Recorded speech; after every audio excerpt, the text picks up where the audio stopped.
Pero yung right na hindi lang coffee. Yeah. Kailangan right talaga. Kailangan Cebu. Kailangan malapit Cebu. Ay, meron na yan binubuo si Brother Jan. Meron na. Magulang kami ha. Kaya ako, libre ko kami. Atik. Kahapon, ako din eh. Healthy ka. Akalabot. So, right na. Right na. Ano naman, schedule na ta. Ayun. So, ano? Abot kami. First of all, thank you for inviting me sa Oy, formal ni, formal. Serious kayo. Opo.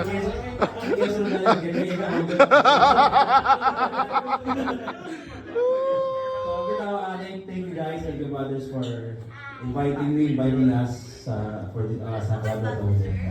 Yeah, we will do the brother way riding. Yeah! Good evening brothers, so thank you sa pag-attend. And I hope na we can do the Philippine loop. Mag-breakfast na ta, Balinsa. Breakfast. Breakfast sa Balinsa. Okay. Oh, ang kanding dito. Oh, oh.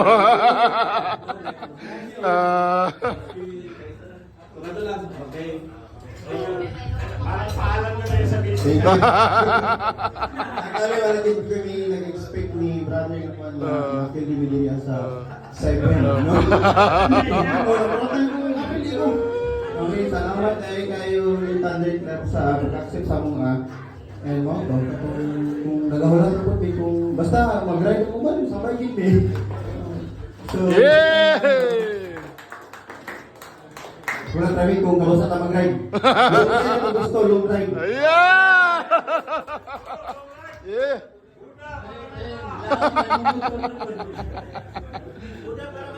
May kabistanan.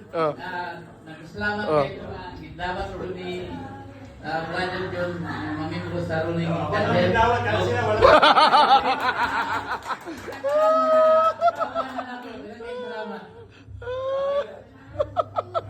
Alright! Welcome, brothers. Before we continue, may I, before mamusayaw, I would like to call our hub president, hub director, Brother John. Maybe master message sa Atoa. Hip hip! Brother, Next, thank you very much. Grabe ako ma-expect ng pintuan niya. Istorya lang. Well, anyway, brothers and sisters of Harley Owners Group, my term is about to end as a director of Harley Owners Group, no, for the year. Now,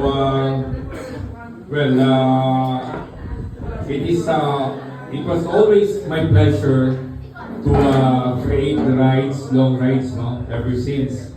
Now, I'm so glad to hear and to see the Rolling Thunders regrouping themselves as one again. I'm actually looking at Mel. Yeah! Hip hip! Hip hip! Actually, looking at Brother Mel, na ipapass on na yung leadership ng Harley Owners Group sa'yo. No? And this year, ang nagpapatakbo are the legends. Probably next year, Mel, hope you accept it. Para Rolling Thunders naman ang papatakbo. Yeah! Yun ang maganda eh. Kasi ang Harley Owners Group is actually an independent body. It's not owned by the dealership. Kumbaga, it has to run, it has to exist. But it only will exist when there is a leader. Without the leader, wala na, putol na.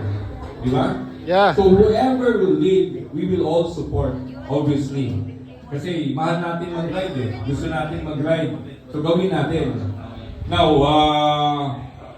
for the years to come, siguro ang gagawin kong last ride before I end my term, for the year 2025, sa Sinulog ride tayo, traversing, going to Cebu and itong island sa north.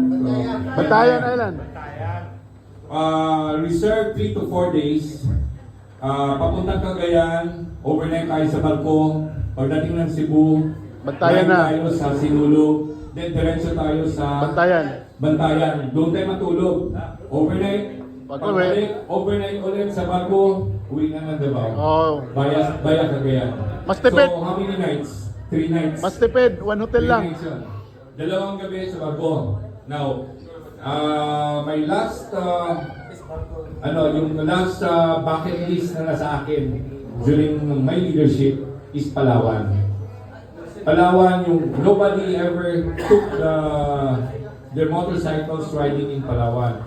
So I'm hoping to hit Batangas. Ibarko na natin papuntang Batangas.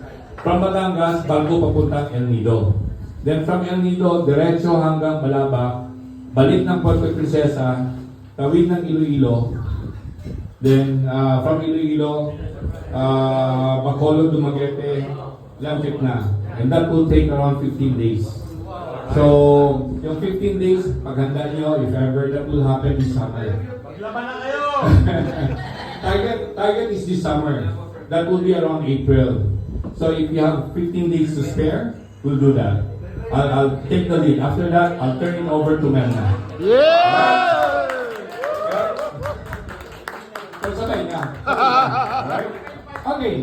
So, brother, thank you for inviting me. Thank you for having all of us here. It's really a pleasure to be part of this event tonight. Thank you. Yeah. And inviting everyone, December 27. Yes! And the Legends combined yun, and all the subgroups. Oh, I hope to see everyone there. Please, thank you. Yeah!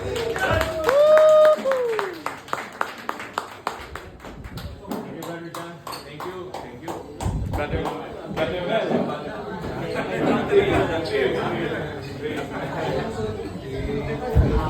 The next